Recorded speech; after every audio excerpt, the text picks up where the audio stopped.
We can start.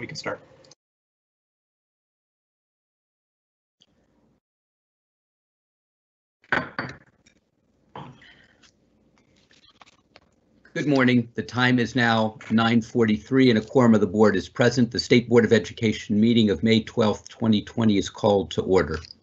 Due to the COVID-19 national emergency and in accordance with Executive Directive 2020-2 and Executive Order 2020-75, the State Board of Education regular and committee of the whole meeting is being convened with remote access technology.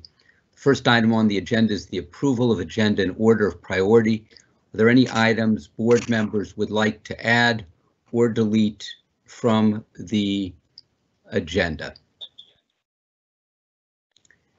Seeing none, may I please have a motion to approve the agenda in order of priority? So moved. Moved by Dr. Pritchett, and may I have a second, please?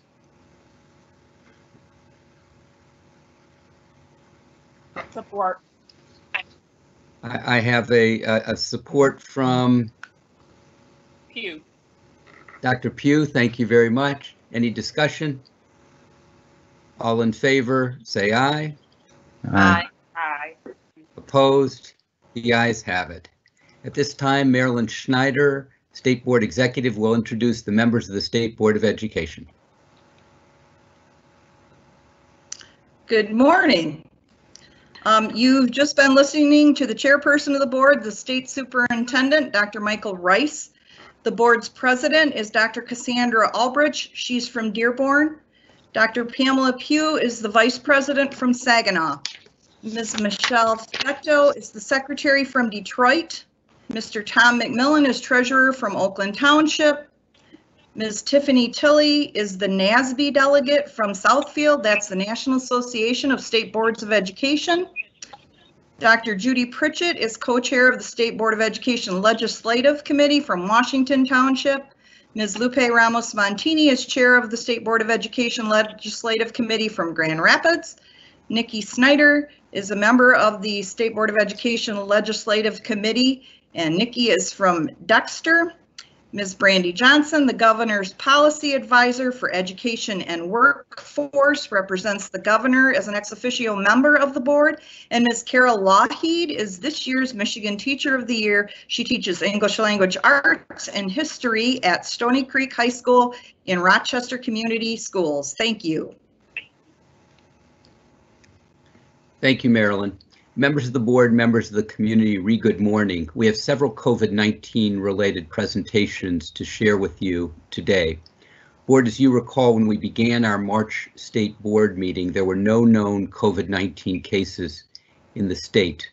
By the time that we had ended, we had 2 announced cases.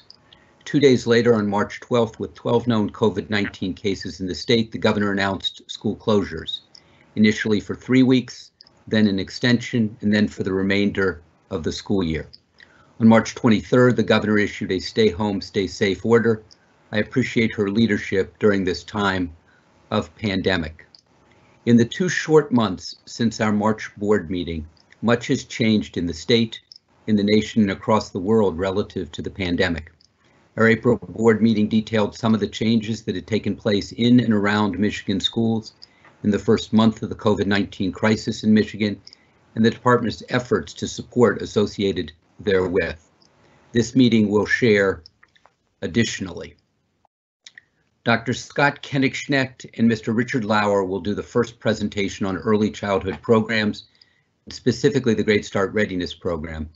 These programs were unmentioned in the governor's Executive Order 20-35 issued April 2nd, but were explicitly required to be continued in Governor's Executive Order 20-65, which replaced the earlier executive order on April 3rd. Dr. Vanessa Kiesler and Ms. Leah Breen will do the second presentation on changes in educator certification and educator evaluation. Executive Order 20-35 and by extension, Executive Order 20-65 temporarily relax educator certification requirements in the midst of the pandemic. Executive Order 20-35 waived the state requirements for teacher and administrator evaluations, but did not explicitly preclude the possibility of evaluations of staff members at the local level. Executive Order 20-65 makes clear that evaluations of teachers in their tenure year or on individual development plans need to take place. Dr. Kennick-Schnecht and Ms. Lisa Brewer-Walraven will do the third presentation on childcare, an area that initially contracted with the advent of the pandemic and is reinflating with the need to serve not simply the children of essential workers, but also the children of parents who aren't essential workers per se, but who begin to return to work as we reopen. Our presenters will highlight how we are using federal funds to make childcare available and to help reopen the economy as a result. Dr. Kennick-Schnecht and Ms. Terry Chapman will do the fourth presentation on special education, a challenging area when we are in schools, but an even more complicated area at a distance. Dr. Kennick-Schnecht and Ms. Chapman will share federal guidance that they have received and shared with district staff members across the state. Mr. Kyle Garant and Dr. Diane Golzinski will do the fifth presentation on feeding children and families across the state. They will discuss the different ways that we have sought to make food available to families with the recognition that just as a stool requires multiple legs, so too does the feeding of children and families across the state and country in the midst of a pandemic. Mr. Garant and Ms. Joetta Parker will do the sixth presentation on state and school district budgets. With the passage of Proposal A in the mid-1990s, the vast majority of school funding in this state is through state revenue. When state revenue declines, as it has in this pandemic, revenue for public schools declines, all else being equal. State legislature needs to do everything in its collective power to shield the 1.5 million public school children from cuts to their education. Mr. Garant will do the seventh presentation on the Federal CARES Act. While we appreciate the ESSER fund within the CARES Act, which will provide Michigan schools $390 million, the fact is that we will need additional federal dollars for two critical purposes. One, closing of the digital divide in the state, and two, ensuring the continuation of educational services for public school children. I'm joined today by many in the department who are prepared to present on their areas of expertise and responsibility. I'd like Ms. Sheila Alice, our Chief Deputy Superintendent, to share with you brief preliminary reflections in two areas, continuity of learning plans and 12th grade. Ms. Alice, welcome. Good morning. Good morning, everyone. Thank you, Dr. Rice. Can you hear me, see me? Good, thank you. EO 2065 includes 10 sections with important underlying themes. The three themes that I've noted are students are at the center of instruction, students are not penalized for their inability to fully participate, and educators are to provide alternative modes of instruction. So as Dr. Rice mentioned this morning, I'm going to share with you 2 of the 10 sections in this EO, beginning with continuity of learning plans in section 2, and then I'm going to move to section 5 on pupils in grades 12. Continuity of learning plans are required for all local districts, PSAs, and ISDs that educate K-12 students. The EO lists 8 elements that must be included in each plan and 7 provisions that each plan must enact. So each plan must include a description of the methods a district will use to provide alternative modes of instruction other than in-person instruction, and a summary of the materials that students and their parents or guardians will need to meaningfully access to use the alternative modes of instruction. A description of the methods a district will use to keep students at the center of the educational activities, including building relationships and maintaining connections so that students feel safe and valued. A description of the plans to deliver content in multiple ways so that all students can access learning. A description of plans to manage and monitor student learning. A budget outline estimating additional expenditures associated with the continuity of learning plans and revenue sources to pay for those expenditures. A description of how district administrators, school board members, teachers, and other staff collaborated in the development of the plan, a description of how the district will notify students and their parents or guardians of the plan, and an estimated date by which the district will begin implementation of its plan, which must occur no later than April 28th. And now for the provisions. A continuity of learning plan must do all of the following: provide assistance to students who complete post-secondary dual enrollment courses, provide or arrange for continuation of food distribution, and as Dr. Rice noted, later in today's agenda, Dr. Diane Golzinski and Mr. Kyle Garant will provide an update on food delivery.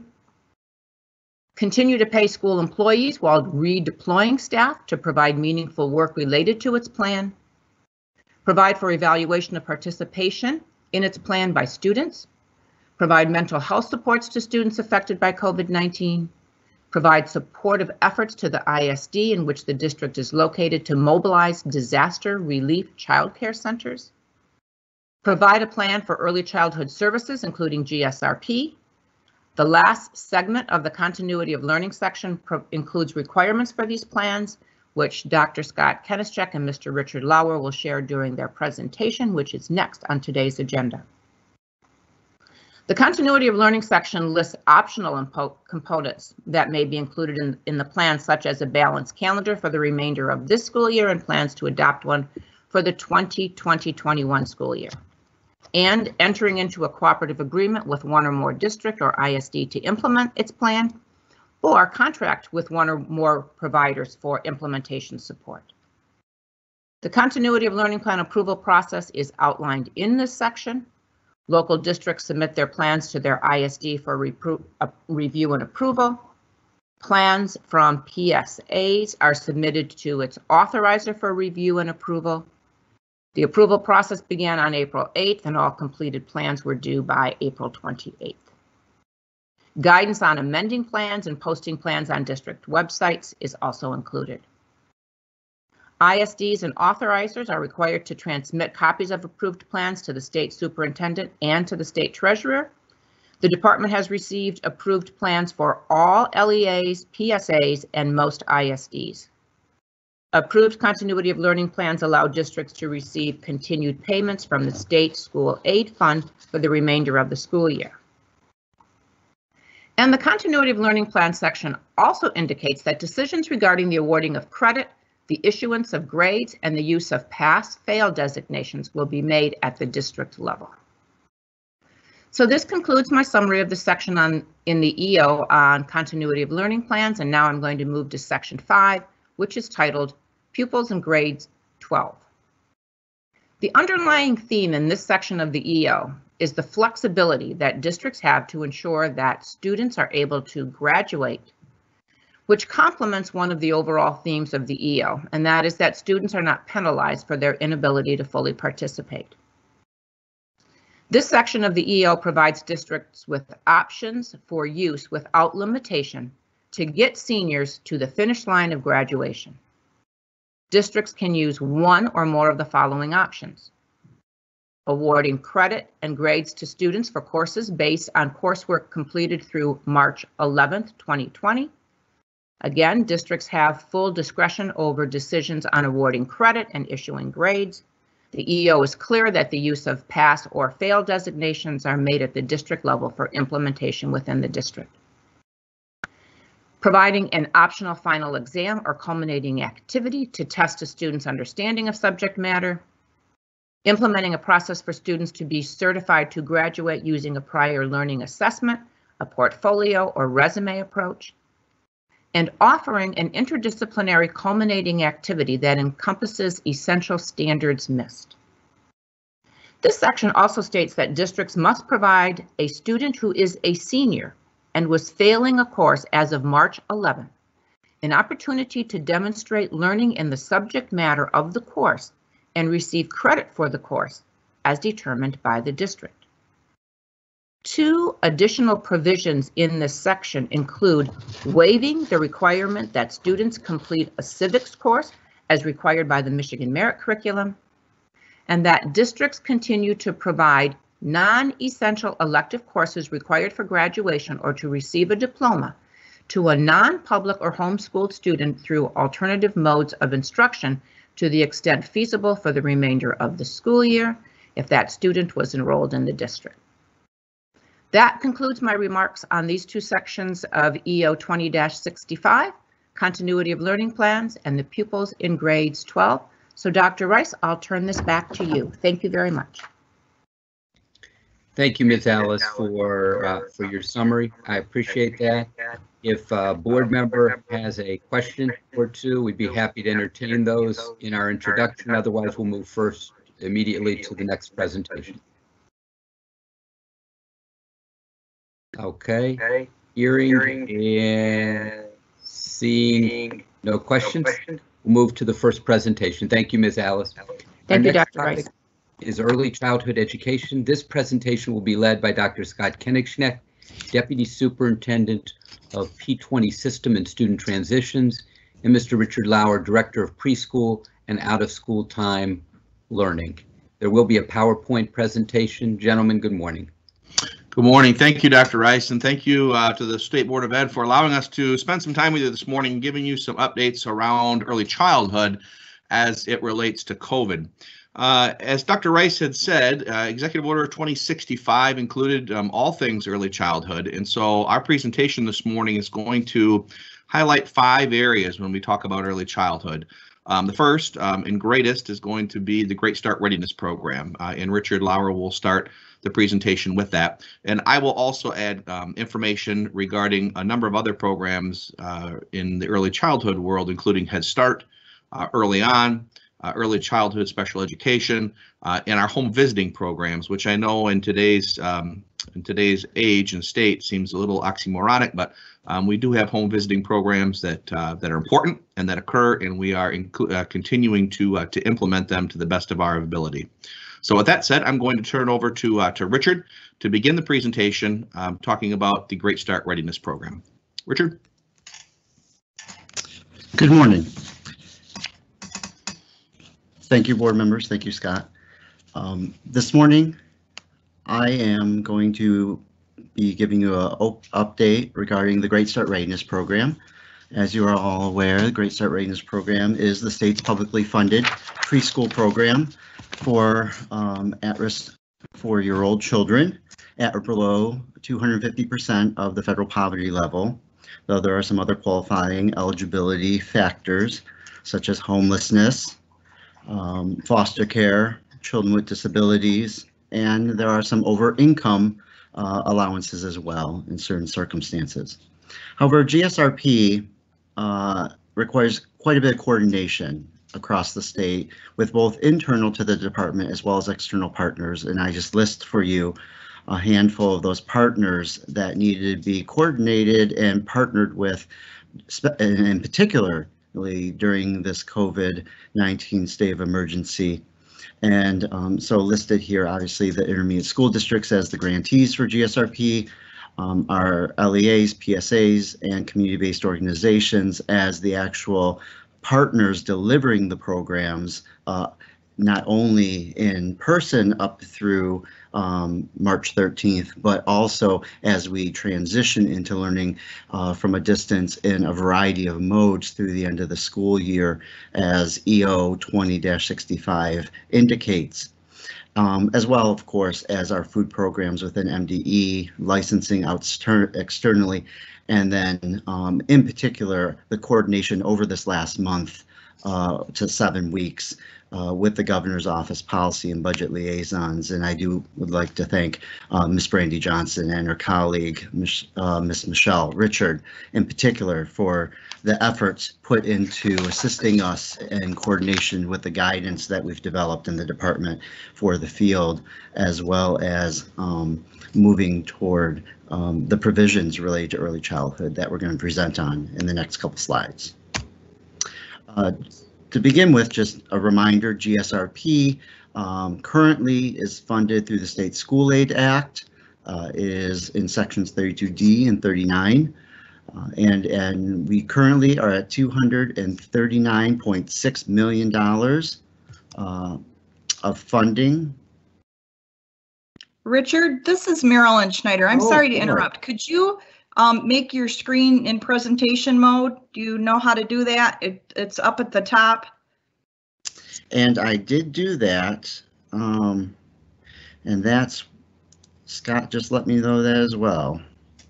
Sorry to interrupt.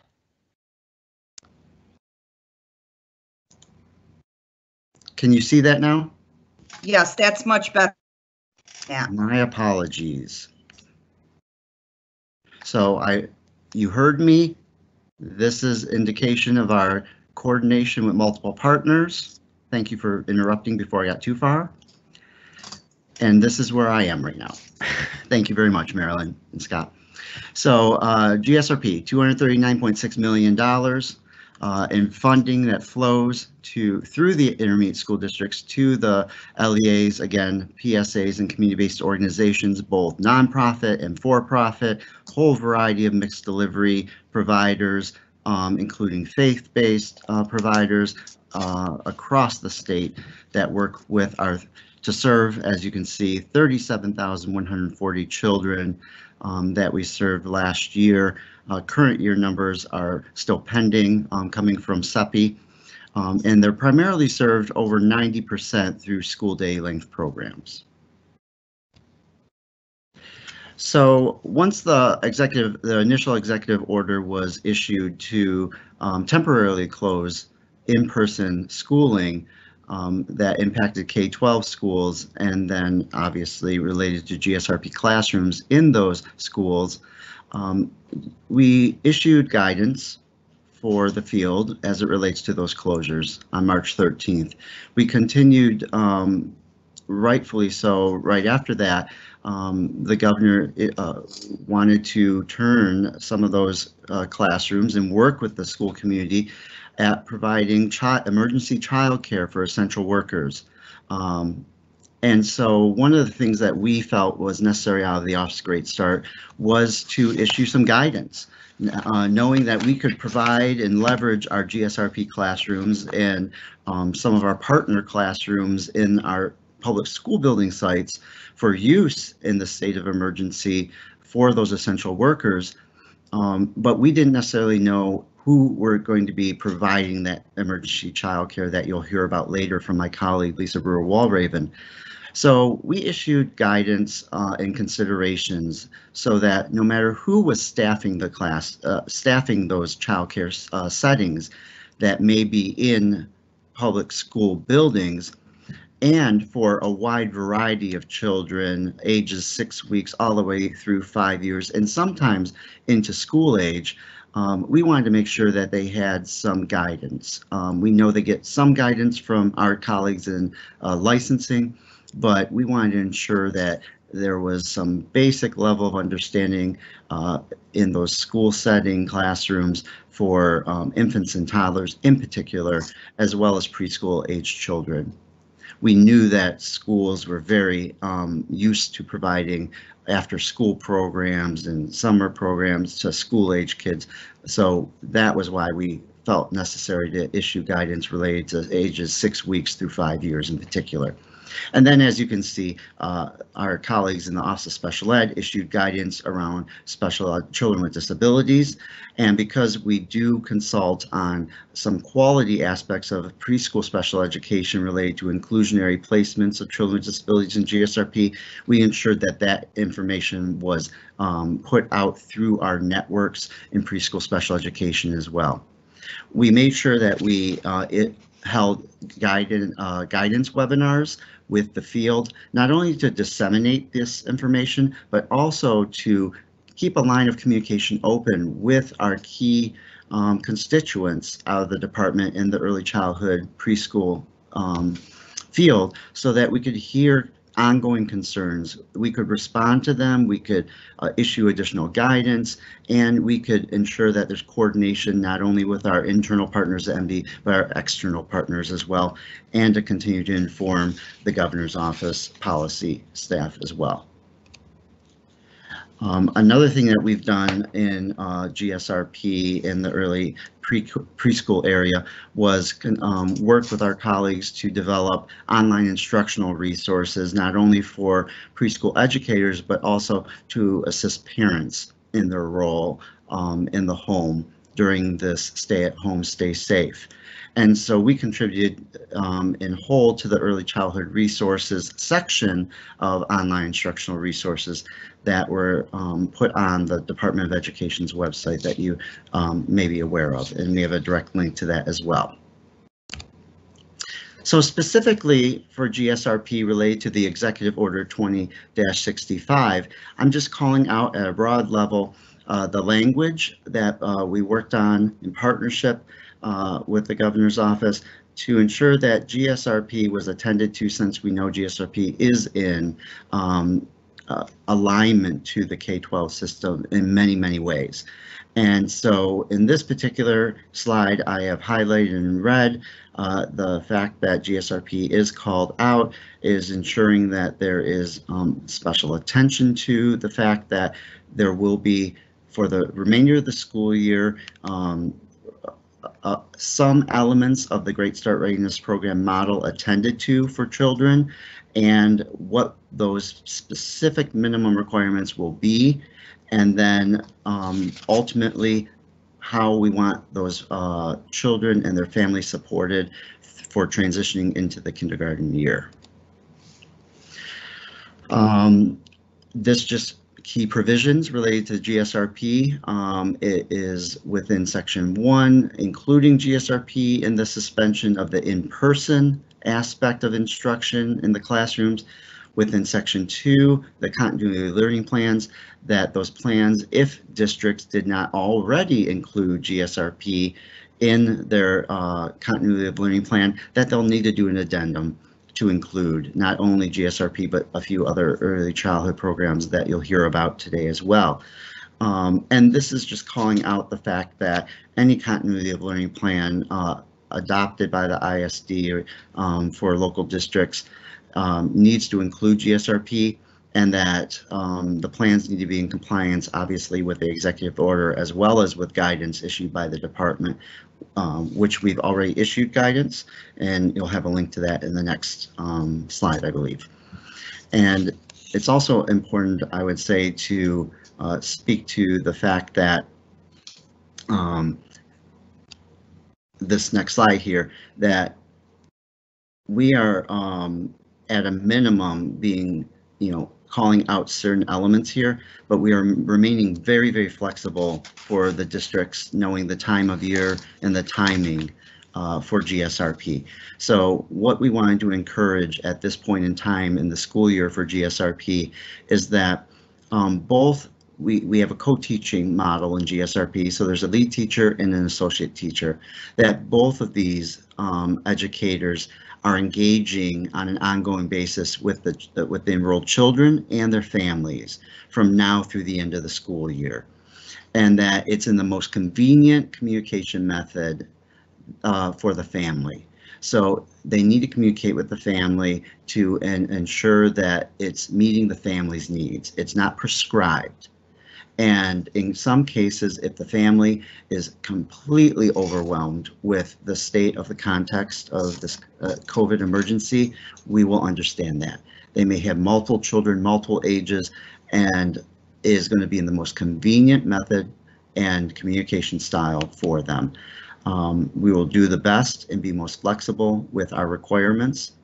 But it's important for us that we will hold our ISDs and our programs responsible for at least doing outreach to the family, to listen to them, what their needs are, and to help them give whatever resources they need to transition from GSRP to kindergarten over the next several months.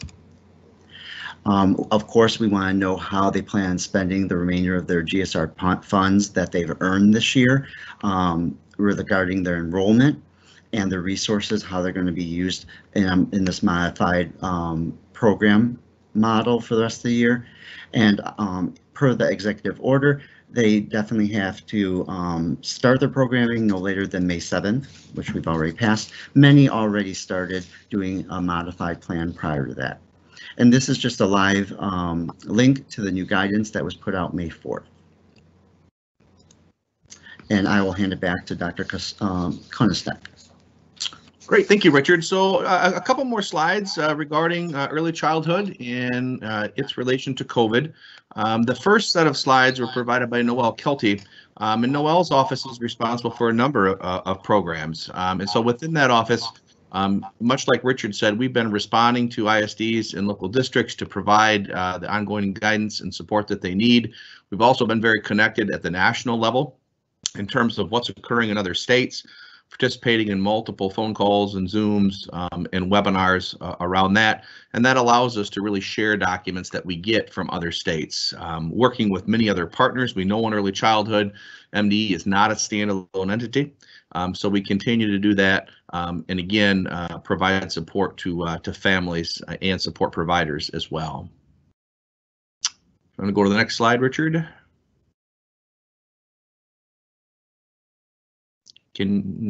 So this is some of the guidance that we've put out specific to early on. So early on is Part C, Special Ed, birth to age 3. And you can see by date the guidance documents that we put out. Very first one on March 13th, talking about Part C in early on. You can see we put some more guidance out on March 23rd regarding early on. And then a third document as well. And each of the documents you can see what the guidance really addressed and was geared towards. But we've been very engaged with the field on early on.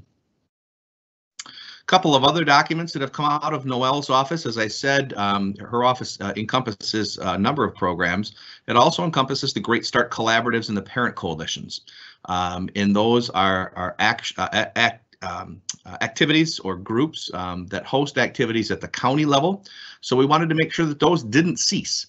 So we drafted a document communicating to them ideas and tips and strategies around how to continue with their Great Start Collaborative and Parent Coalition activities. And the final document coming out of Noelle's office, it was regarding 32P and 32P4. And those are our home visiting programs, which I shared a little bit at the beginning. That may seem oxymoronic, but those programs are vitally important to children and families. And so again, we didn't want those to cease. We don't want those to cease. And so this particular document talks about how they can continue those home visiting programs without actually visiting homes to make sure that children and families feel supported. This document is something that Noelle has been working on across the department. So we have a very active family engagement a group that's done a lot of family engagement work prior to COVID and developed the family engagement framework. And when COVID hit, we really sensed a need for resources for families. So Noelle went into to action in partnership with some members from Vanessa's division and some members from Kyle's division, and they put together a family engagement resource page. And so Richard shared the early childhood resource page. This is very specific to family engagement resources, and we're very proud of that document. The document is on the MD website under the COVID link. So we'll shift gears. We'll move out of Noelle's office and head into Head Start State Collaboration Office. And this is led by Cynthia Derby. Cynthia is one of our newer team members. And with regard to Head Start, this was a little bit different. As we know, Head Start is a federal program. It has a huge footprint in the state of Michigan in terms of the number of kids and programs that exist across the state. These numbers and this guidance is really provided by the Federal Office of Head Start. And so some of the first CARES Act dollars that began to flow for Head Start included about $750 million. That's not for the state of Michigan, that's for the entire country. For Head Start to support Head Start programs across the country in a variety of ways. Up to $500 million of those dollars are available to operate supplemental summer programs. The other $250 million are available for one-time activities, again, for programs in 50 states. And there is information about these supplemental funds, and you can see the link that's provided there by the Federal Office of Head Start. The guidance that the Federal Office of Head Start has provided is to coordinate with the local health authorities to make sure that the programs are in compliance. And the federal guidance also included a recommendation to continue to pay wages and provide benefits for staff unable to report to work. The Office of Head Start routinely provides guidance on all things COVID and Head Start, and again, that link is at the bottom of that particular page. And that takes us to our final slide, which is any questions that you may have for Richard and I.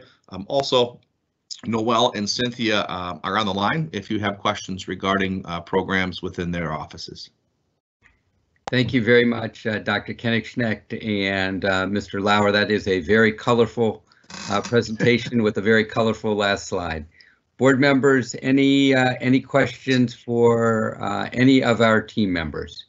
Dr. Pritchett, a comment. Yeah, as soon as I can find my mute button here.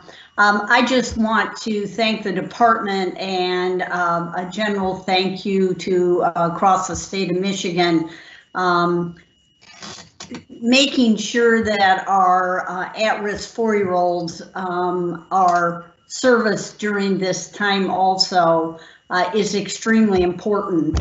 And I just appreciate all of the work that is going into this because, as you have mentioned, the complexity of trying to work with a 4-year-old even in person is interesting and needs lots of skills, which our teachers have. But the complexity, add that to the fact that now they are in their homes and unable to really lead what is a normal life for them.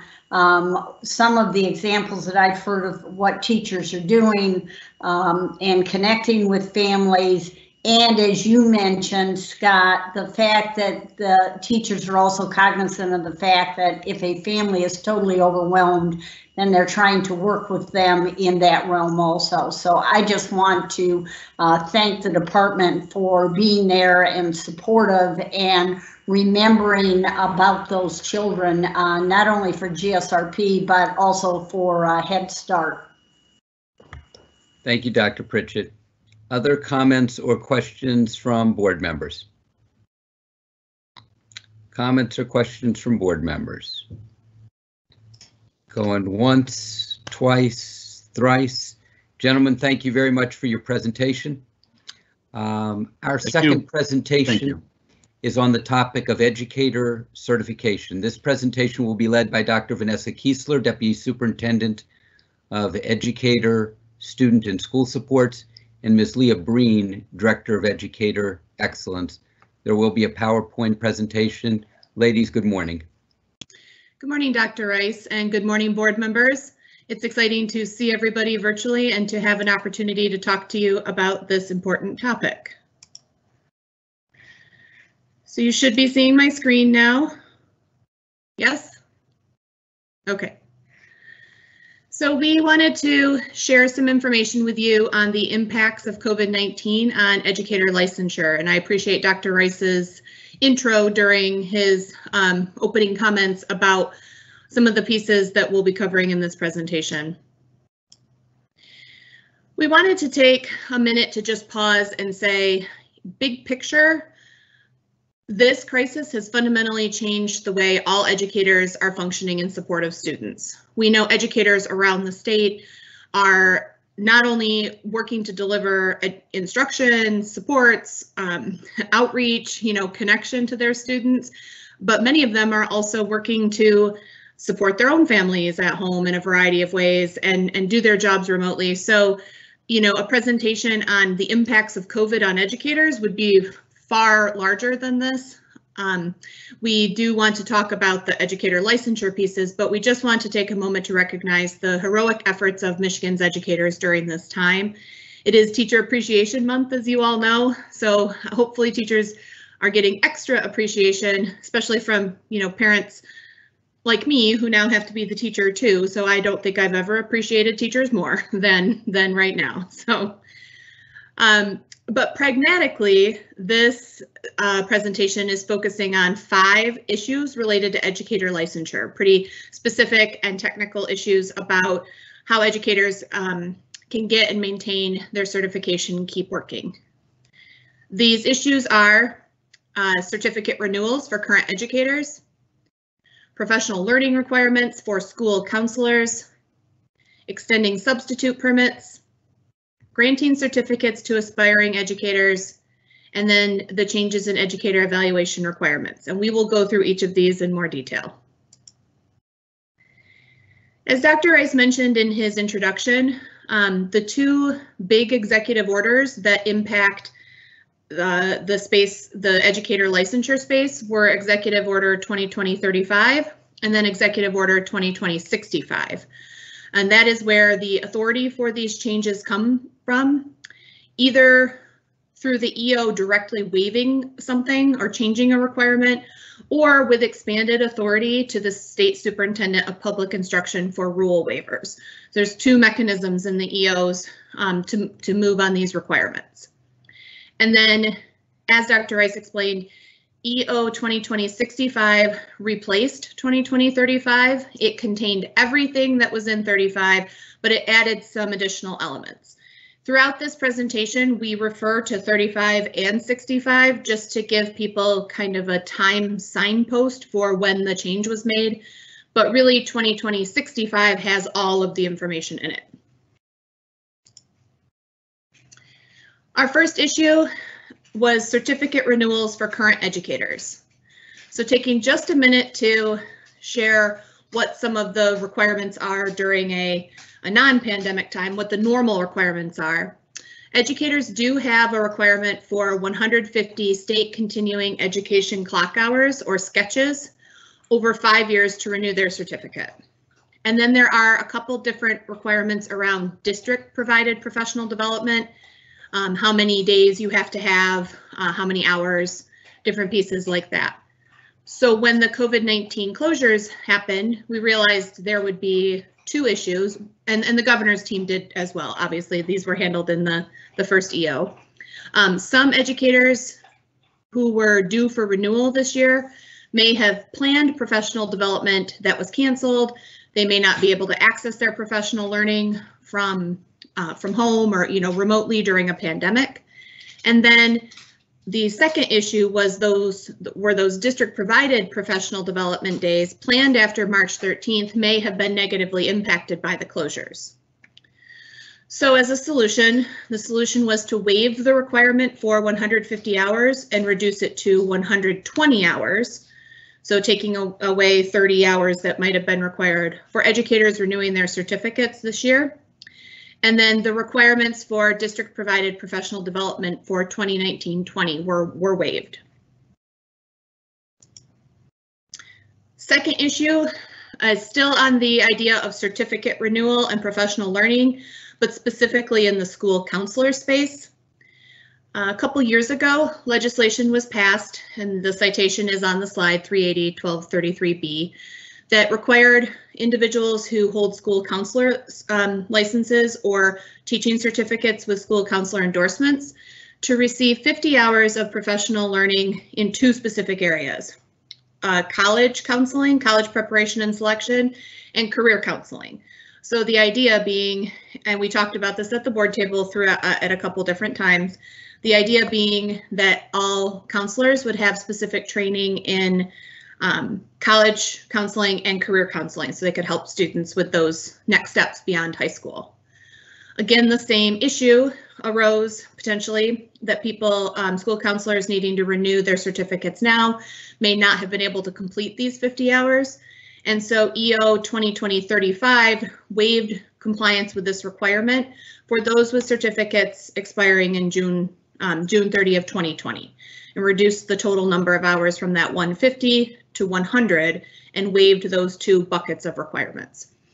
Obviously, we need our school counselors always, and probably now more than ever, so we would not want to lose any of them out of the system due to an inability to renew licenses during this time, or certificates during this time. Our third issue was around substitute permits. So the Michigan Department of Education extended the period for the daily substitute permits through August 31st of 2020 without a requirement for districts to apply for additional extension, and that helped reduce the burden on local school districts. The thing to note here is that the executive orders did set aside the requirement for MDE to deduct state aid for lack of appropriate licensure, which is normally a compliance requirement that we have to do by law. So it set that aside, but the EO did not set aside the requirement for appropriate licensure itself. So we still want educators holding the appropriate certification endorsement, and therefore using permits appropriately during this time is important. So we wanted to make sure we were extending the permitting and keeping an eye on that appropriate licensure, even while there's more flexibility in the requirements around deductions for issues. Our fourth issue, this is probably one of the meatiest ones. Granting certificates to aspiring educators. So we know there's students in the field right now who were student teaching or trying to finish their student teaching. They perhaps had completed all their coursework, but they hadn't taken that required CPR course that's required by Michigan law. They had perhaps not yet taken their Michigan teacher test for certification. And all of these things, the ability to student teach, to take a CPR course, to take a test, were impacted by the closures. So on the student teaching, we provided guidance to the educator preparation institutions about how they might consider other forms of evidence to allow candidates to complete their student teaching. For CPR, EO 2020-35 waived the requirement for CPR.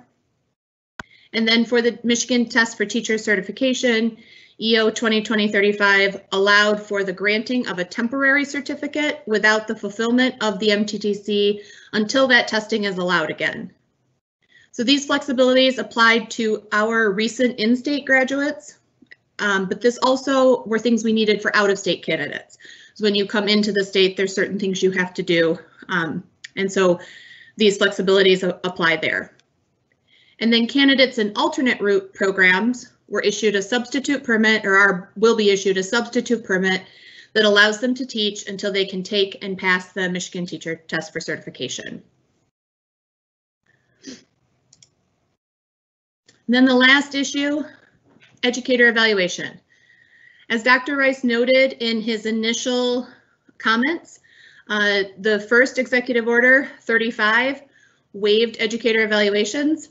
2020-65 clarified some of that flexibility in more detail. Our guidance is forthcoming shortly. It's the guidance based on the EO very shortly. It's in its final stages of approval.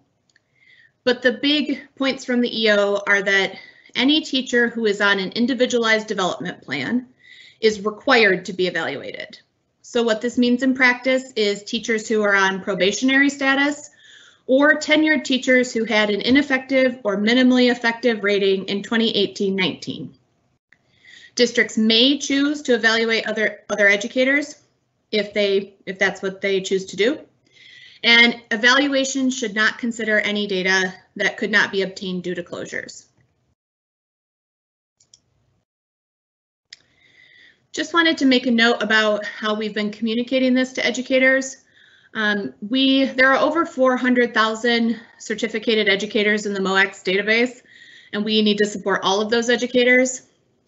Since each of these changes impacts certain parts of that overall pool, we've done a great deal of direct communication to impacted individuals, so people know specifically which waiver or permit or whatever their situation is that they need and the steps that they need to do to obtain it, and make it easy for the educators to understand. This is a lot of technical changes, and we wanted to make sure our educators were supported in being able to navigate that easily.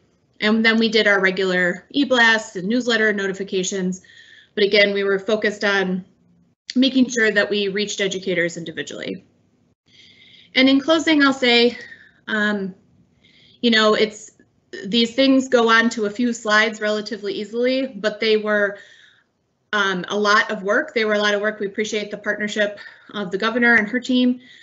They were a lot of work for the department to figure out how to implement, and then the changes that needed to happen to systems and communications and technical assistance were great. So I appreciate the team at the department and all their dedicated work on this and the leadership of Dr. Rice in this area.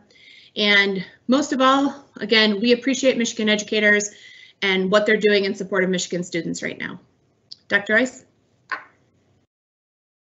Thank you, Dr. Kiesler and Ms. Breen. Board members, questions or comments for Dr. Kiesler or Ms. Breen on this very technical, albeit very important topic?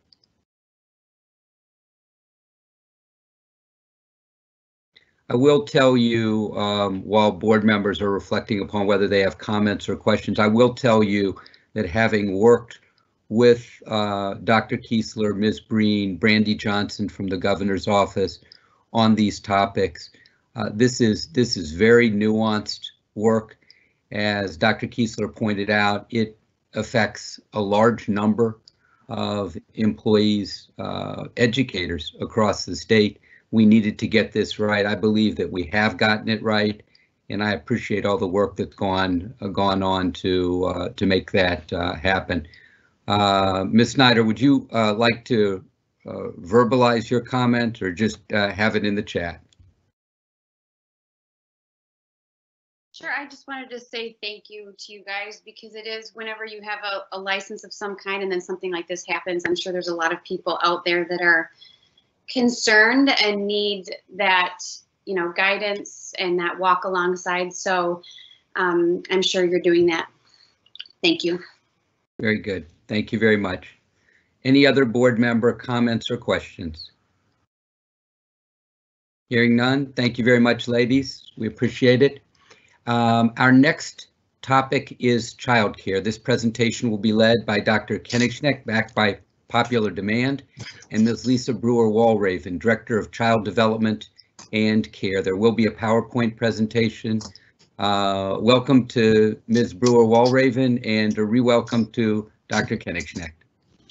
Thank you, Dr. Rice. And again, thank you to the board for allowing us, in this case, to update you with regard to all things that have been happening regarding childcare. We're very excited about this. When we updated you last month, we had just received about $100 million of CARE funds from the federal government and worked tirelessly with the governor's office, with our partners at LARA, with our partners at the state budget office and DHHS, and multiple partners to put together a grant program for childcare providers. And that grant program has been rolled out. It has been wildly popular and wildly successful, and we're very excited to share the details of that grant program, or those grant programs, with you this morning. So with that, I'm going to turn it over to Lisa. Thank you. Good morning, everyone.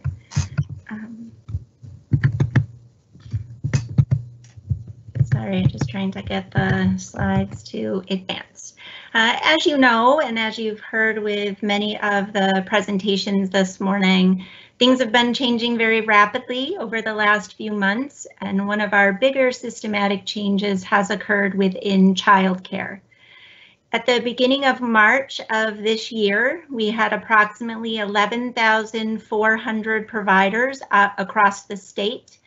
Now, depending on where you live and where you might be looking for childcare options, we have anywhere from 5 to 20% of those programs and providers who have remained open to support children and families. This means that childcare choices for families have been substantially decreased, and we want to work to rebuild those childcare provider choices for families to meet their needs, as they may be now planning to shift back into their workplace. Through many conversations with providers, parents, partners, listening to what was happening in other states, we know that childcare capacity is going to need to expand and stretch again to meet those needs.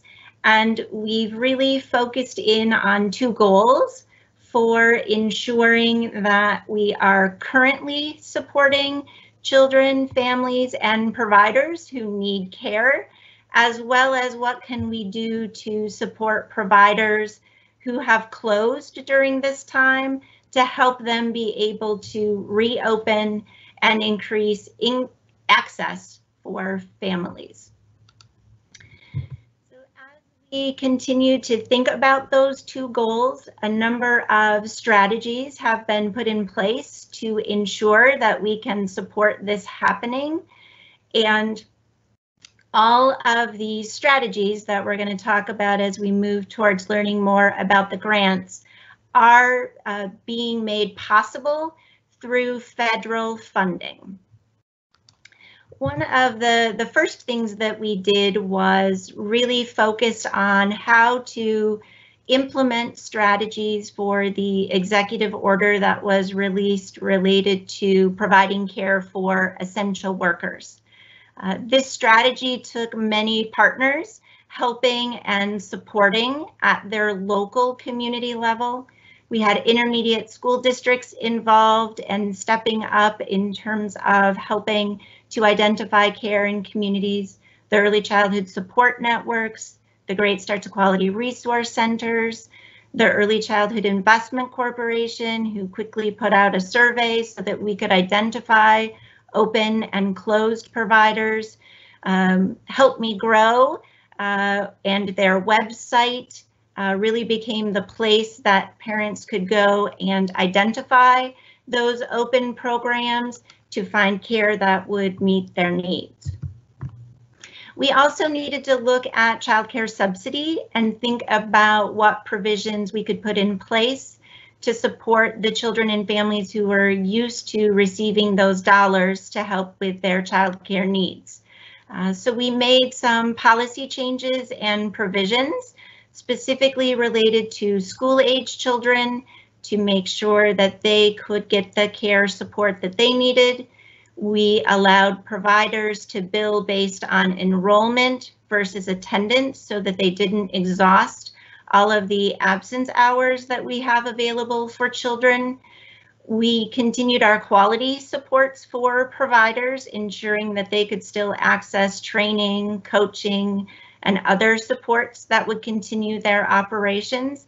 And we worked with childcare licensing on health and safety provisions in those settings to help ensure that families and providers felt safe about the care that was being provided. We also were able to move forward with rate increases for childcare providers. This was in the MDE budget bill, meant to be effective January 1 of this year. Took us a little bit longer in terms of getting technology support to do this, but we were able to make the rate changes retroactive to January 1 so that providers were able to have that rate increase for the intended amount of time. We issued these payments as supplemental payments, so providers did not have to go back in and do any rebilling or take any actions to receive this pay back through January of this year.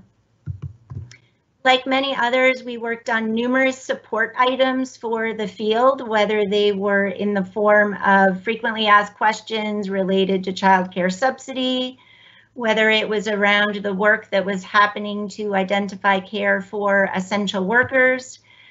We worked to create one location on the DHHS COVID website where providers could go to get all of the answers related to childcare without having to go to multiple locations. We're working currently with the Governor's Office liaison with childcare licensing at LARA to create reopening guidance for childcare programs, again, as we work to expand the available choices for families. Now to talk about the grants and the opportunity that we were able to put in place, again, using federal funding that came through the Federal CARES Act. In that CARES Act, $3.5 billion was dedicated to childcare. And in Michigan, we received just over a little $100 million. So that $100 million, along with 30 million other federal dollars that we had for childcare, are being used to support these grants. The grants were pretty specific in terms of what was allowable. So we'll walk through what some of those criteria are and how providers can benefit from these grants. These are non-competitive grants. The purpose or the intention of these grants is that 100% of eligible closed and open providers apply and receive these grants. The grants were conceptualized and put together with a lot of feedback from providers and others in the field, along with the governor's office and the state budget office. Staff in the Child Development and Care office at the Department of Education are the ones who are processing these grants. So we have been able to refocus their workloads to ensure that we're able to process these and get the funds to the eligible providers. This is a 3-month opportunity. Providers do submit an application each month, but they will receive grant payments for April, May, and June. Those grant amounts vary on a few factors, like their provider type, how many children they're caring for, how many staff are working in those programs, and what their quality rating is. This slide shows you a little bit about how the grant structure works. It is built on a base amount, depending on the type of provider that you are. And then there are what people might consider add-ons. And the add-ons are specific to the programs themselves. So if a program is open, we ask them for information about the number of children that they're caring for. They get a monthly stipend depending on the child's age. We also ask them about the number of staff that they have, and then we do a monthly add-on for the number of staff. And then, of course, we look at their star rating if they're rated, and there is an add-on for that. License exempt providers are eligible for a one-time payment of $550. So really quick, we wanted to show you what this might look like for providers. This example is a provider who was open in April, so serving essential workers' children. They're a center, so they get the center base amount. Then we took information about the number of staff they had working, the number of children by age, and since they are a 4-star rated program, they received that add-on. So their payment for the month of April would be just over $11,000. Family provider who was closed during the month of April. This is what their grant opportunity might look like. Again, the base amount for their provider type. We asked them what their staffing number was as of March 10th so that they could get those staffing stipends. No children are in their care because they're closed, so they did not get that additional amount. They are star rated, so they got that amount. So their grant amount for April is a little bit over $3,000. Since the governor launched this grant opportunity on April 29th, Scott already mentioned that we had such a flurry of activity in terms of applications. You can see that we have received, this was through Monday, almost 5,000 applications from childcare providers. You can see how that number varies by provider type. We've done a lot of outreach to get the word out about the program. We first trained a number of partners in the field with the intention that they could help us get the word out to providers. They could help answer questions that providers might have as well. Then we started doing webinars for providers themselves to make sure they understood the grant opportunity, to allow them to ask questions as they were getting ready to submit their applications. based on the numbers that you can see on the PowerPoint, we've received 25% of the eligible applications for license exempt providers, 31% of eligible applications for centers, 69% of eligible applications for home providers, 29% for the disaster relief childcare, and then 83% of tribal programs who are eligible have submitted applications. So now we're going to be moving our focus to, again, working with our partners to reach out to providers who have not applied so that they can submit an April application prior to us opening up the May applications. The team has been working really hard to process the high volume of applications that have been received. We're at about 15% of the applications that are in process for payment, as well as having some payments that are already being issued to providers. You can sort of see based on that 15% of applications that we've processed, the ages of children who are in care. That number will, of course, keep changing as we process more applications. What we're learning from the applications so far is that the average payment for child care centers is around $9,000. The average for homes is around $3,700. And the average for the disaster relief child care centers is around $3,900. We've received so many thank you notes and encouraging notes from providers about this opportunity that it has been so rewarding for staff to hear those and know that these dollars will really help providers, whether they're currently open and serving families or whether they're getting ready to reopen and be able to serve families. So I will stop there and pause and see if there are any questions for us. Thank you very much. That was terrific. I appreciate that presentation. We have a comment from Ms. Snyder and then a question from Ms. Vecto. Ms. Snyder. Hi, Lisa. I just wanted to say thank you for the work that you guys are doing, and thank you for working with the governor on disaster relief childcare. It's something that I have to say is consistently a conversation at the table for essential workers.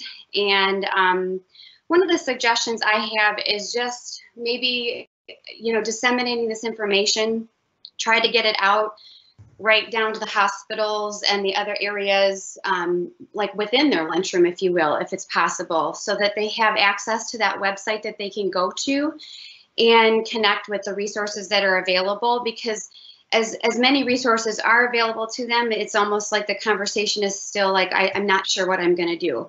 So I had taken that website and put it on just a Word doc and sort of put numbers, like you would put numbers at the bottom of the page or tear-offs with the website so that people know that they have access to it. And so as we move forward in the coming months, I think that would be a good idea to figure out how we can make essential workers aware that they can access it a little bit more directly and in their face, if you will. And then thank you to childcare centers and childcare providers. It's definitely one of those things that while you're loving our children and we're continuing to work in this really challenging environment, there's a piece that is a gift like nothing else. So just thank you to the department and thank you to childcare centers and childcare workers, because we wouldn't be able to do all of this together without you. Thank you, Ms. Snyder. Ms. Vecto, then Dr. Pritchett. Okay, yes, and I just want to follow up on what Nikki said. I think it's really essential. The last time I looked at the list of providers, it was a little while ago, and there was only 14 statewide, only one in the city of Detroit. I'm just wondering what the numbers are now, and particularly in Detroit, which is a hot spot. How many seats are available or spaces are available for children, and what's the strategy to get the word out to people who need these services, and certainly the healthcare workers, but also the other essential workers like grocery store workers, custodians, people like that? Sure. So I think the list that you're referring to that had the 14 providers, those are the disaster relief childcare centers. Okay. So those are the programs that were allowed to open under the original Executive Order 2020-16. And those programs have some relief from childcare licensing rules. Other programs that were previously licensed by childcare licensing are still open and operating. And childcare licensing is currently doing health and safety wellness calls to all licensed childcare providers across the state. We should be getting an update from childcare licensing in the next day or two in terms of where they are in reaching out to all of those licensed providers. So we could share some updated information with you after we get that report. To answer your specific question, in the Detroit area, how many might be currently open and operating in addition to those disaster relief childcare centers? Yeah, so you don't have a ballpark now, or of what the number might be? Yeah, the ballpark that we have from licensing right now is that depending on the area of the state where you live, between 5 and 20% of programs are currently open. We know in Southeast Michigan, that's where the highest percentage is open. So I will see if we can narrow in on a better number for you specific to that area. Okay. And what is your strategy for making people aware of these this childcare? I mean, and again, not just you know, the healthcare workers, which is important, but also other workers who might even have less resources to pay for it, like the custodians and the grocery store workers. Is there a strategy to reach out to them and let them know? So that's where we've really been working with and utilizing our partners. So for example, the intermediate school districts and the early childhood support networks. They've been really working at that community level to reach out and help bring awareness to that, either through the Help Me Grow website or direct conversations with individuals to support them in locating the care. We have another call with them this week to talk about what are they learning now, what are they hearing, so that we can continue to try and address those in the strategies that are being put forward for reopening. Yeah, I would suggest too, a number of the grocery store workers I know at Meijer and Kroger are represented by the UFCW. Number of custodial workers are represented by SEIU and APSME. That if there was a way to connect with those organizations, it might be a way to help get the word out of what's available. So. Great suggestion. Thank you. We'll look into that. Okay. Thank you, Ms. Vecto. Dr. Pritchett, then Dr. Pugh. Thank you, and thank you, Lisa, for the presentation. As manufacturing is now slowly beginning to open, I know that child care centers were open primarily for essential workers, but is there any prohibition from a individual family who now is going to go back to work at a tier 2, tier 3 manufacturing plant or one of the big 3 from utilizing these child care centers also? I sometimes hear people say, well, I can't do that because I'm not considered quote unquote an essential worker at this point. So could you clarify that for me, please? Sure. For individuals who are allowed to go back to work through the executive orders and the phasing that's going to happen, Yes, they are eligible for childcare, which is a big reason why we're so focused on this reopening strategy and supporting providers to be able to reopen to accommodate that growing need. Thank you. That's helpful. You're welcome. Thank you, Dr. Pritchett. Dr. Pugh? I don't know if my question that I have is properly placed here, but I just thought I would put it out here. And thank you for the information that you shared and all that you are doing to protect our babies and make sure that our essential workers have somewhere for their children to remain safe. My question is around the juvenile centers. I've received quite a few calls related to that, and I don't know where Dr. Rice or Ms. Brewer, where we would direct those questions. And again, it has to do with making sure that workers as well as the children within those centers are remaining safe. And I do know that we do provide instruction through the ISDs for some of these juvenile centers. So I don't know where that would fall. That's a question that we're individually working on. Actually, members of my staff were working on a follow-up to an email that you sent on this particular issue. So we can talk with you about that after the meeting. That actually is pretty involved, but an important issue. Okay, yeah. And just so you know, I received another call about another center, and there is an executive order that's out, so and that may provide some guidance. I just don't know if it's getting to these centers as well. So a couple of issues there. Thank you. Okay, very good. Thank you, Dr. Pugh. Any other questions for Ms. Lisa Brewer-Walraven or Dr. Koenigsegg? Going once and twice. Can't say we don't cast a big broad net here at the State Board of Education meetings. Okay, seeing none, thank you very much for your presentation. Have a great day. Thanks. Our next topic is special education. This presentation will be led by Dr. Koenigsegg, who is certainly doing substantial duty this morning, and Ms. Terry Chapman, our Director of Special Education. There will be a PowerPoint presentation. Good morning. Great. Good morning, Dr. Rice and board. Can everybody see the PowerPoint? Okay. Yes. Okay. So I appreciate the opportunity to give you an update. Again, Terry and I provided an update about a month ago on special education, and so we wanted to come back and provide additional information to you this morning. So you've seen some of these early slides last month, but our Office of Special Ed continues to work tirelessly and expeditiously on all things special ed.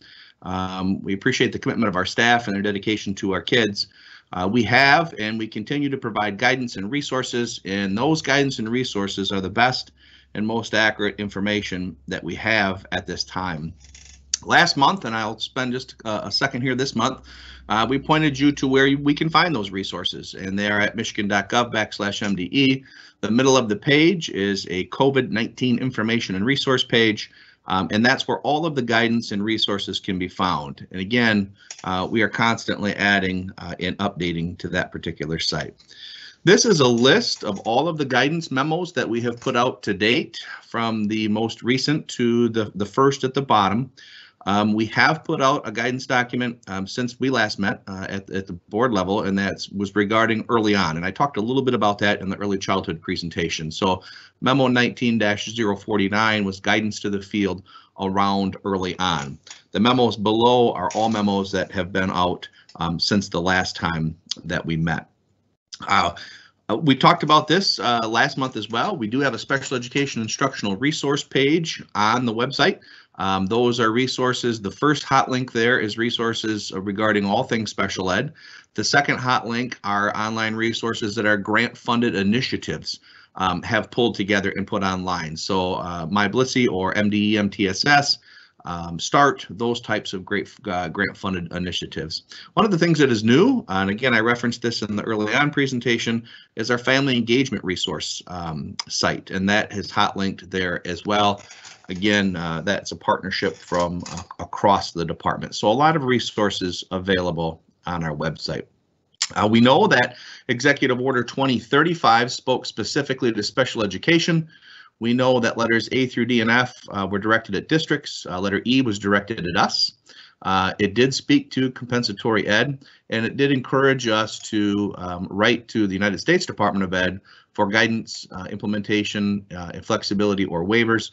Again, we talked about this last month, but there were 6 areas. And then we added a 7th. The link to that letter is there. I did want to circle back on this and let you know we have not received any type of formal response from that correspondence. Again, it was sent on April 4th and received on April 6th, but wanted you to be sure that you were aware that we have not got anything back. Part of what we discussed last month under Executive Order 2020-35 were the continuity of learning plans. Sheila talked about them this morning again. And then from the terms of lens of special ed, we're encouraging districts to use contingency learning plans for students with disabilities. And we talked about what those would look like last month and the fact that they are certainly not meant to replace an IEP. They're meant to be written in accordance with the IEP. Since then, we know that Executive Order 2020-65 has come out that rescinded 2035. From the special ed lens, what it did for us is it clarified that when the executive order speaks to special ed, it speaks to birth through 26, which was a helpful clarification for us. So new information for you. I want to make sure that the board is assured and knows that we are working hard, staying connected with the field. So we put the guidance out last month. We have another round of guidance coming. I'll talk a little bit about that pretty soon. But since we've put that guidance out, we've been very engaged with the field. And you can see a list here of different Zoom webinars that we've hosted. You can see the number of folks that attended, who attended. So we're certainly working with the school world, also working with parent advocates, mediators, our own personnel, charter school personnel, and early childhood special education administrators to help them understand the guidance, but then also to seek feedback to inform our next round of guidance. And again, we'll talk about that in a little bit. Very engaged at the state and federal level as well. Again, the list of dates and Zoom webinars of where we've been engaged on a variety of topics, including, again, contingency learning plans, short and long-term planning, IEP implementation, and then most recently, NASD funding considerations. A lot of conversation around program finance. So John Anderjack is responsible for that in the Office of Special Ed, and he's been very active and engaged. You can see meetings with OSEP, meetings with another center around IDA fiscal reporting, 2 other centers actually around IDA fiscal reporting. Conversations with MSBO here within the state of Michigan, and then again calls with other states in terms of challenges and barriers and processes and procedures that they're utilizing. So I hope that you feel and know that we are very engaged both at the local level, regional level, state level, and national level as well. I spoke a little bit about an update that's coming. Terry and her staff have been working on that update. And again, that is based upon feedback that we've gotten over the last 3 weeks or so. And so the next round of guidance will address a number of topics. And those topics are listed here. One is we know that we have a number of young adults who are turning 26. And they're turning 26 between March 16th and September 1st. The data shows that we have around 350 students, young adults in this age range. So we are gathering and going to be providing guidance on students reaching age 26 during that time frame. Also guidance on extended school year services. Some of our students with disabilities, as you know, qualify for extended school year services. We've been fielding a lot of questions, and so the guidance will address that as well. That is coupled in a sense with summer learning opportunities. So our guidance will address that. A number of questions have come in around behavior, around the use of PBIS, behavior intervention plans, certain discipline procedures during this time. And so we are preparing information around that. And then finally, there's been questions about non-public schools. And so, again, consulting with other states, consulting with the federal government in terms of non-public schools. And so the next round of guidance will contain those particular topics. Things are going well at the Michigan School for the Deaf. So last month, we provided an update for you there as well. So we are servicing students there. The distance learning plan or continuity of learning plan for the students at Michigan School for the Deaf began on April 27th.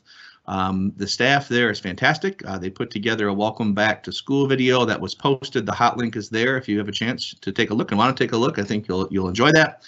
And we're trying to keep the students engaged in a variety of levels, including what we are calling our Tartar Bowl, which is a 1st through 5th grade academic bowl that we're doing virtually. Staff continue to meet and have virtual staff meetings and check-ins with the administration. So the Michigan School for the Deaf is off and running, much like other public schools across the state of Michigan. And that leads me to questions. So if you have questions for Terry and I would certainly field those. Thank you, Dr. Kenigstedt, Ms. Chapman. We have a question from Ms. Fecto. Ms. Fecto. Yeah, hi.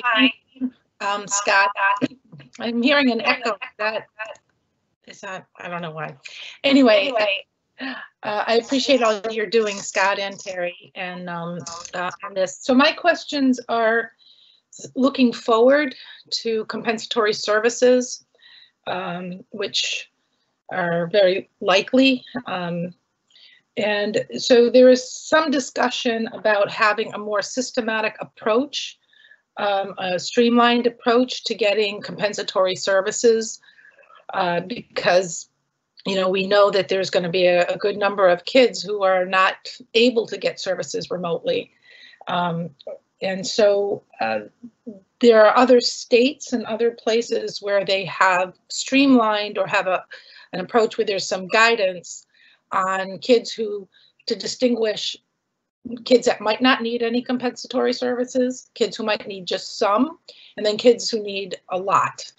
And instead of having each individual IEP team having to kind of fight it out and figure it out for themselves, if there was a way to streamline this. I'm told that Hawaii has such a process, and I think in Chicago there was some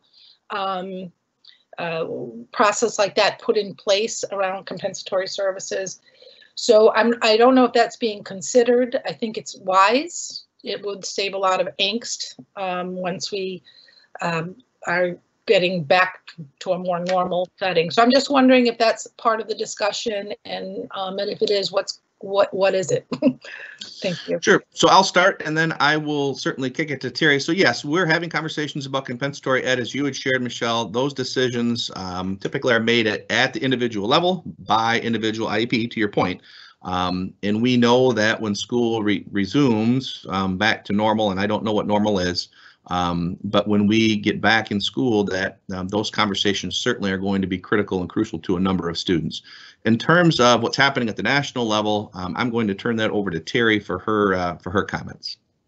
So good morning, everybody. Thanks so much for giving us a chance to provide some clarification. And while I do not want to diminish the importance of how we work with districts around issues pertaining to compensatory education, I also don't want to get too far out there. Districts right now are currently obligated to provide services to complete the school year currently.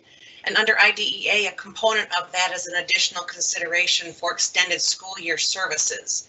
And extended school year services are not specific to COVID-19. Extended school year services really were recognizing that when kids face long periods of time without instruction, there may be a point at which they regress to a point where they're unable to regain their footing, so to speak, in a reasonable time when school resumes in the fall.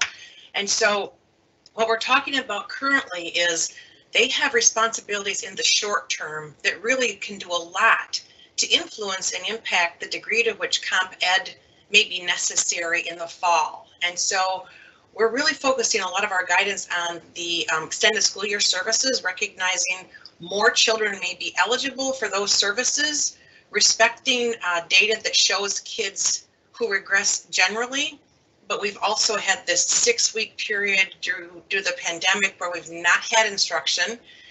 We know that instruction is varied currently, and that we're looking ahead to summer at those additional weeks where there may be no instruction. And so we're going to be encouraging districts on the proactive side to really be looking at opportunities to expand services to children now so that they have better support, that the school year possibly is lengthened to shorten up some of that summer learning gap, and that in addition to that, any decisions districts are making about summer learning opportunities should also be extended to kids with IEPs. Then I think we get to the fall and Comp Ed is a remedy for non-compliance. And so we can't assume non-compliance prematurely without giving districts ample opportunity to exercise their due diligence under the current structure of what we would expect districts to be doing with or without a COVID-19 pandemic. When we get to fall, we have to take a backward look to say, did these districts do everything they could possibly and reasonably do given these, in light of these circumstances, that could suggest that in doing all of those things, the obligations they have additionally for Comp Ed may not be as huge as they will likely be if districts are not right now taking advantage of some of these other considerations that enable them to have kids to be better prepared by the time they get to fall. So we know Comp Ed is the conversation. What we are planning to do is issue additional guidance later this spring about compensatory ed, but we also want to spend a lot more time right now getting districts more comfortable with the idea that they may need to be doing things currently they don't ordinarily do, so that those decisions later aren't going to be as costly. We know that when Comp Ed is looked at, even though we want to be efficient about it, it really does need to be considered at the individual level. And the costs related to that might be way more than districts are able to support if we don't do everything on this end first to make sure we're doing everything we need to do so that that does not become our only response to this situation. So we will be giving more information. We are looking at other states, Michelle. We're also hoping that the Federal Office of Special Education will speak a little more about compensatory ed. I think that the context is different currently when normally compensatory education is based on the assumption that everybody else was benefiting and this one child lost benefit because of an error or some sort of negligence from the district. So the need to kind of compensate for that loss is relative to the rest of the kids gaining benefit, while this one apparently did not.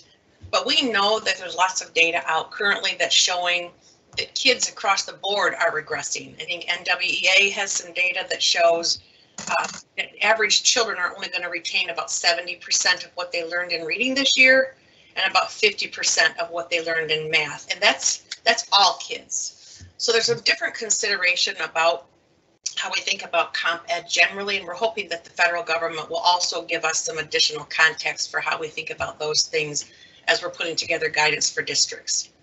If I could follow up. So it makes a lot of sense. I just think because the governor has already said that there's a recognition that there may be a need for compensatory services, and I think it's not, I wouldn't want to frame it like a school district was negligent or not in compliance. I think it's just the circumstances and having just some basic criteria for what category they might fall into, instead of each, that you could use at the IEP level or you could use at the district level, instead of everybody kind of doing their own, battling it out in an adversarial way, which I'm hoping to avoid those sort of adversarial discussions at the IEP. If there was some way just to say, well, these are the criteria, do you meet the criteria or not? And just some general support in that way, and taking it and not saying, if you admit that you have compensatory services are needed, that somehow the district is bad or was a bad actor, because I don't think it really is about them being a bad actor. I think it's the circumstances that sometimes you just can't provide certain services, to certain populations remotely. So that's what I'm looking at. And I hear what you're saying. I'm just hoping to make things more less adversarial and smooth. And I'd also like to make a comment that, and everyone I'm sure knows, is that special education is so deeply underfunded and has been for so long. The federal government never gave the 40% reimbursement rate that they promised when they passed IDEA. The state just does not supply the funding to make up the difference. As you know, I know Wyoming does. They just cover all of the costs, and so the deficits, the financial deficits that districts are going to be facing in the fall because of the lack of revenue, they're also going to, if they're providing compensatory services, that's going to eat into the per pupil funding and for the general ed, or for all students, we just so desperately need the federal government to step up and keep its promise and fund the special education as they should. And there's just a real need to look at the funding issues around special ed. To me, when it's not considered, it's like telling the world these children are not valuable and they're not worth it. So that infuriates me. So I'm hoping, I know there are people pushing for more federal funding. I think that is absolutely critical, especially when it comes to special ed. So that's my comment. Thank you. Thank you, Ms. Fecto. Just to note that when the Education for All Handicapped Act was passed by Congress in 1975, that 40% promise of funding of special education nationally was made, and the feds have actually never funded half of that promise, let alone the entirety thereof.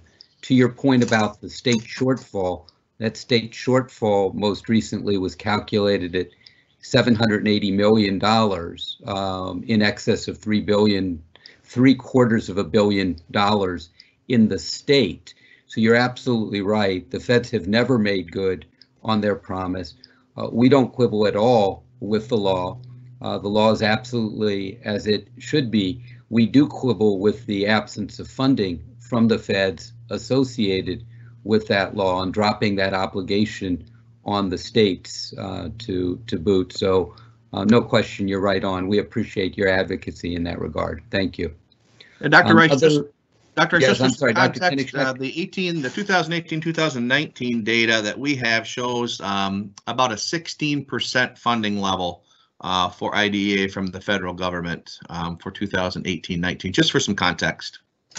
So it's a good context, and if I recall correctly, in the last several years, it's sort of hovered between 16 and 19%, never getting to 20%, at least not in the calculations that I've seen. So appreciate that information.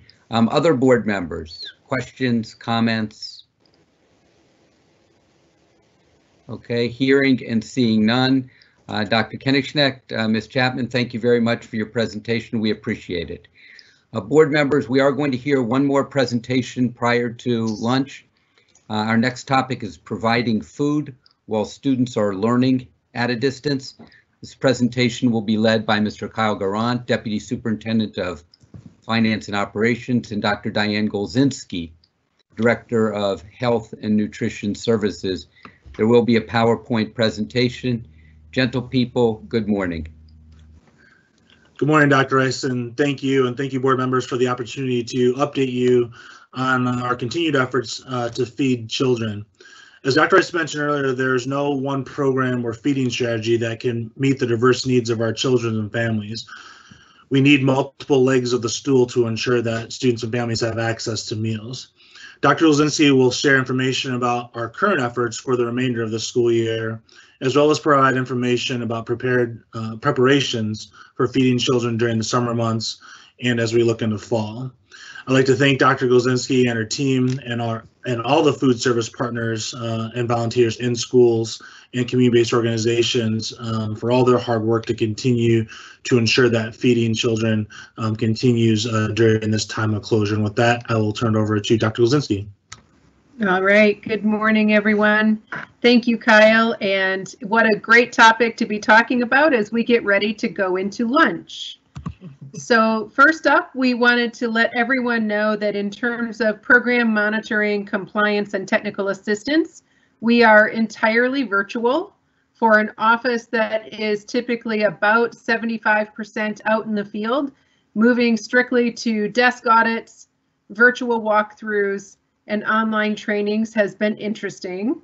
We, like everyone else, are working hard on video conferencing for all of our training and technical assistance, and we have been feeling very successful in what we have been able to offer to the field in that sense.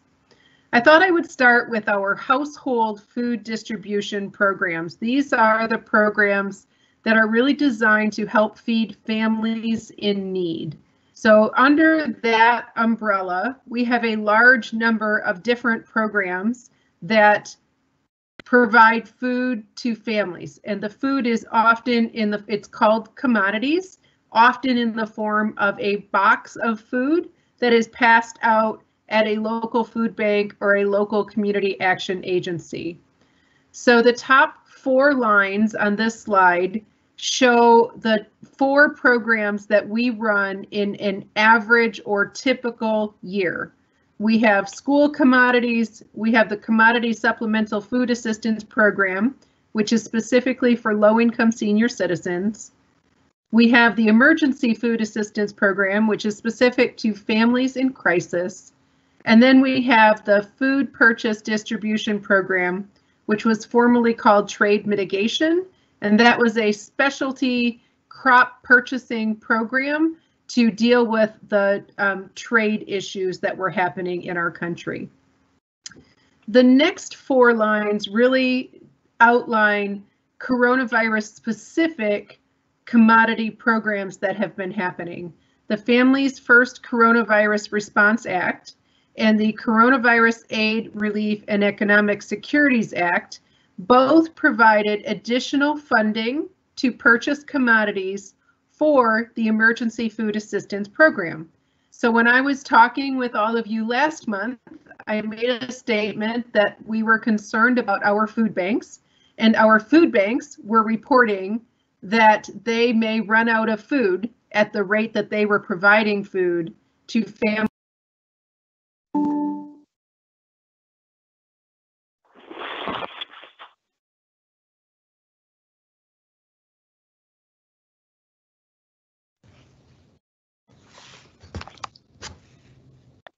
Hello? I think we may have a frozen screen The with next Dr. Kolzinski. Yes, sir. Dr. Rice? You had froze up there for a second, Diane.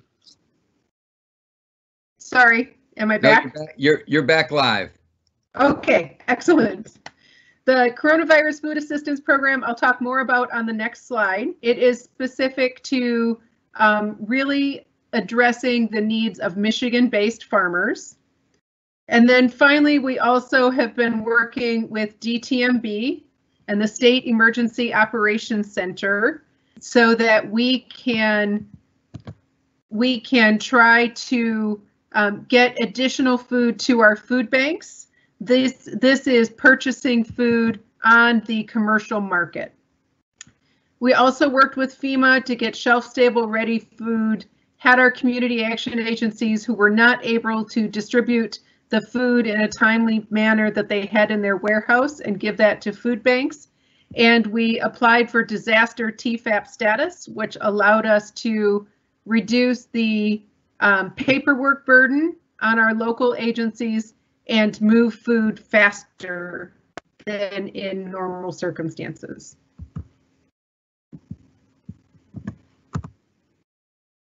So the Coronavirus Food Assistance Program is also known as Farmers to Families Food Box. And that's really set up to be purchases of product from Michigan farmers. So we're looking at fresh products only, no frozen. Fresh fruits, vegetables, dairy, and meat will be prepackaged in a box, will be delivered to local school districts who are already providing meals under the unanticipated school closures provision. And those boxes of food will be able to go home with families in addition to the school meals that were already being provided. This program had an extremely fast timeline. The solicitation for proposals came out. They were due a week later, and we hope to see those boxes start arriving at schools as early as next week. That program for the next 6 months is estimated to bring about $50 million worth of commodity program foods to our state and to our local families. Next up is the Meals to You program, which I also told you about last month. This is the program where we are mailing food to families in rural areas, and in that mail package is 10 breakfasts and 10 lunches or suppers. So this was provided, the invitation went to 26 different school districts, and we have 3 who have decided that they would like to participate, and those schools are listed here on the slide. Again, that was very restricted. It was only for rural districts who were not participating in the unanticipated school closures provision. The summer EBT program for children is not a coronavirus response program, but I wanted to let you all know that it is still happening. So this is a program that MDE has been running for about 9 years, and it is an EBT card that comes in the mail to families, and on that card is $30 per month per child, with the ability to go to the local grocery store and purchase specific healthy foods. So think of it kind of like the WIC program, where there are specific foods that families can purchase. This is the same concept. It involves milk, eggs, whole grains, fruits, vegetables, etc. Those benefits will be available to families for the months of June, July, and August. And that is in addition to the pandemic EBT program, which I also told you about last month. This is the program that is providing about $5.70 per day per student for each day that school is closed. And we have combined those for a March-April payment and a May-June payment. For anyone who was already on the SNAP program and already had a bridge card, those benefits started around April 17th. For those who didn't have a bridge card, they are getting a PEBT card in the mail. And this week, the last batch of cards will be mailed out to families. So families will get one card for all of their children, and those benefits will all be added together because that is a per student benefit. And it will be for the months of March and April, as well as the months of May and June. Just a reminder as to who we're reaching in that program, really trying to reach any student in the state who was getting a free or a reduced price meal while at school. So we have been working with our partners at the Department of Technology Management and Budget in the division called CEPI, which is Center for Educational Performance and Information. CEPI has really been working with us on the data that is needed to be able to identify those youth. So those kids are all coming from public schools, public school academies, non-public schools, and virtual programs. If their particular program entered their student data into the Michigan Student Data System, then we would have their home address and we can mail them a card. They had to be eligible for free or reduced price meals.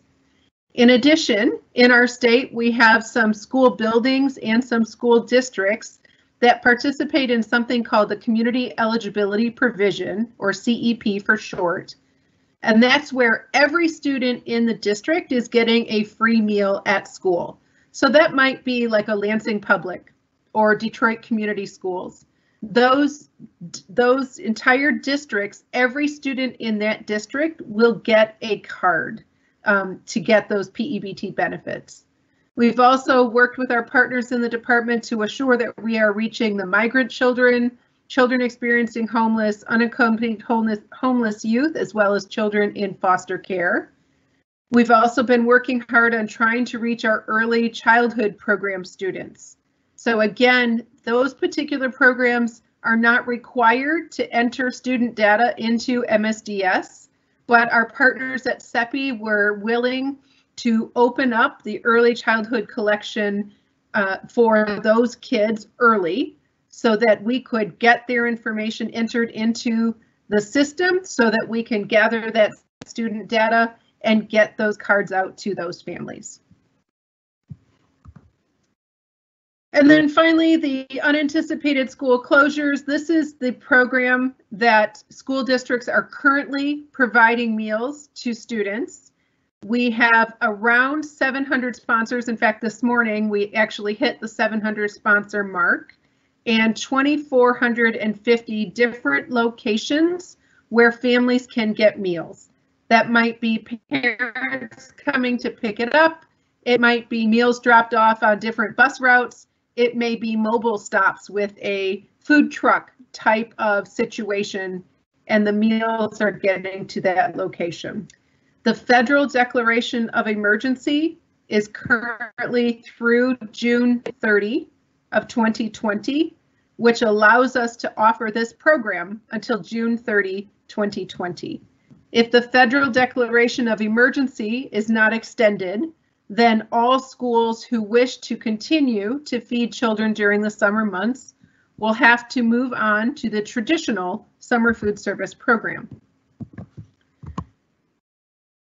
Under the unanticipated school closures program, we wanted to give you an update as to where we are with the number of meals that have been served.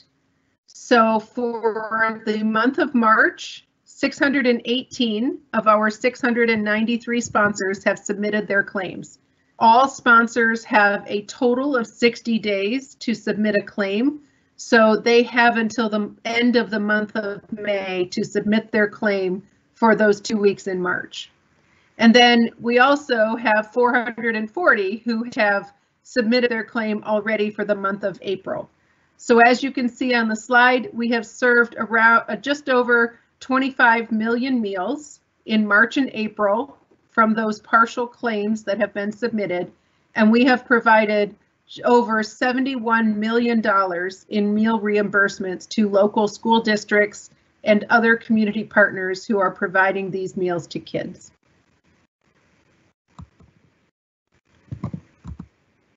So as I said, starting July 1, everyone will be moved to the traditional summer food service program, and those applications are due in our system May 20th. And we also have all of our trainings online for those sponsors. For anyone who would like to continue to provide meals, so under the unanticipated school closures provision, we had the waiver which allowed any school district to provide meals under that program, even if they weren't traditionally eligible for the summer food service program. We don't currently have that waiver or the ability to have that waiver because, as I said, the presidential declaration of emergency ends June 30.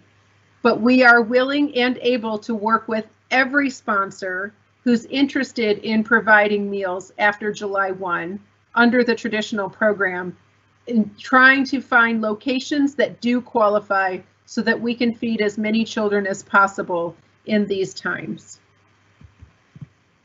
And then finally, we're really looking forward to the fall and just trying to figure out what our crystal ball is telling us. Might be that schools are returning and we might have the option or the opportunity to feed kids. So we are thinking through what that might look like at various locations and trying to determine what waivers we need to apply for so that we can assure no child is left hungry. So we are working on those waivers now. We will be submitting those to USDA yet this week, and also looking at what guidance we can provide to the field.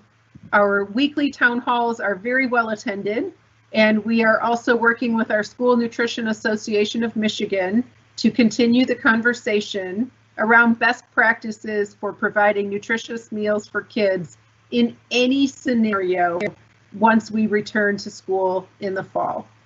And then finally, we're working on technology updates so that we can have an even better customer service experience for whatever the fall might bring for us. So with that, we are available for questions. Thank you, Dr. Golzinski, Mr. Garant, very much for your presentation. Ms. Fecto, a comment.